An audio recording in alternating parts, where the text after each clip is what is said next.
మనకి 18,000 కళంకారీ చేనేత కార్మికులు ఉన్న నియోజకవర్గం ఇది.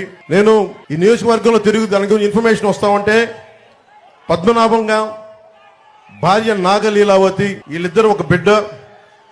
చేనేత సంఘాలు ఈ వైసీపీ ప్రభుత్వం డబ్బులు ఇవ్వకపోవటం వల్ల, వాళ్ళకి రావాల్సిన బకాయిలు ఇవ్వకపోవటం వల్ల 3 లక్షలు అప్పు చేసి అధిక వడ్డీతో అప్పు చేసి అప్పు తీరే మార్గం లేక బిడ్డతో సహా 3 ఆత్మహత్య చేసుకుని చచ్చిపోయారు. అలాంటి చేనేత చావులు ఉండకూడదు. అదే మా ఆకాంక్ష, అదే మా ఆశయం. చంద్రబాబు గారు, మేము తెలుగుదేశం, జనసేన, భారతీయ జనతా పార్టీ ముఖ్యంగా చేనేత కార్మికులకి, కళంకారీ కార్మికులకి మేము మీకు అండగా ఉంటాం.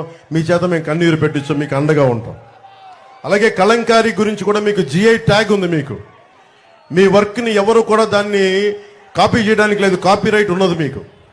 కేంద్ర ప్రభుత్వం నరేంద్ర మోదీ గారు